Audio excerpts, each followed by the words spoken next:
April 13th, Saturday of the second week of Easter.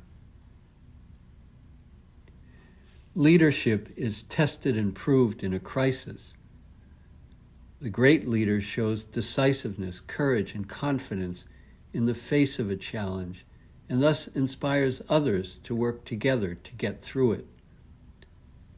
A wonderful example is Dawn Staley, the coach of the South Carolina women's basketball team, which just completed an undefeated season by winning their second NCAA championship in 3 years, beating a strong Iowa team led by Caitlin Clark, widely seen as the best player of this era.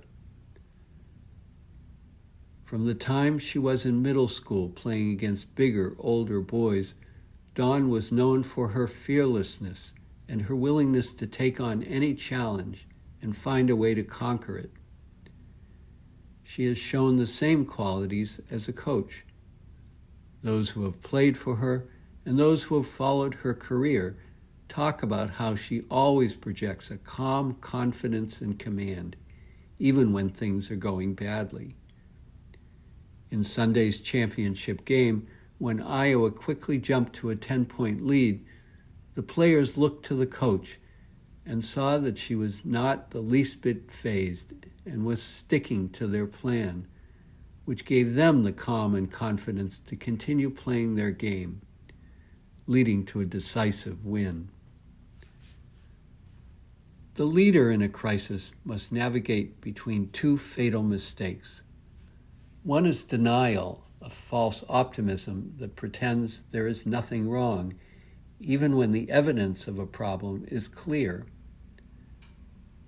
That's apparently what happened at Boeing, which for too long ignored evidence of an eroding culture of quality, leading to a rash of serious and well-publicized failures with devastating consequences for the company's reputation and finances. Another tragic example is the behavior of many of our Catholic bishops when the first cases of clerical sexual abuse surfaced. They failed to take the situation seriously, treating it as a routine personnel matter if they dealt with it at all. We are still suffering the consequences of their failures. The other extreme is to panic and run away from the situation. That leads to paralysis and disintegration, not only in the leader, but in the entire organization.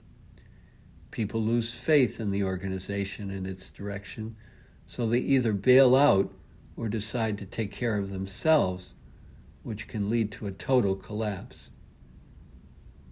Sadly, that is what has brought us to the tragic situation in Haiti today. In today's gospel, the disciples fail the leadership test. When a strong storm comes up, they all panic and are left helpless until Jesus appears. He immediately brought calm and command to the situation, and the danger quickly passed. It was always that way. Jesus faced every challenge, even his own condemnation and execution, with courage, decisiveness, and strength. Because he knew God was with him, so he followed the path set out for him, unwavering to the end. Eventually, the apostles learned that from him, although it took the experience of the risen Jesus and the outpouring of the Holy Spirit at Pentecost to give them full confidence in Jesus and his way. We see the transformation in the readings from the Acts of the Apostles during this Easter season. Last week and earlier this week, we heard how Peter and John and others refused to be deterred from their preaching by the threats of the religious leaders. Today's first reading describes how they faced an internal crisis when the so-called Greeks complained that they were being neglected by the church's acts of charity. Rather than get drawn into the rivalries and resentments among the various groups in the church, the apostles found a creative and inclusive solution that satisfied everyone. We too are called to face many challenges from both external forces and internal divisions. We can face them not because they are easy and not because we ourselves have the strength and resources to overcome them, but because Christ is with us and we trust his promise to carry us through them to a better life and a better world. We saw that in El Salvador in the 1980s when Bishop Romero, the Jesuits, and others in the church, in the midst of a vicious civil war, stood steadfastly with the people and their yearning for justice, in spite of the danger and threats that eventually cost many their lives. Even after the martyrdom of the Jesuits there, others willingly went to replace them until the government that attacked them was discredited and replaced. We see a similar situation playing out in Haiti today, where the Jesuits are continuing their life and work in spite of the constant violence and chaos.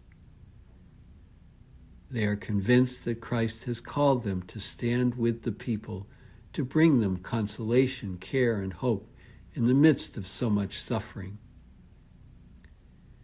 We too are called to stand with Christ, confident in his care and protection, whatever storms we face.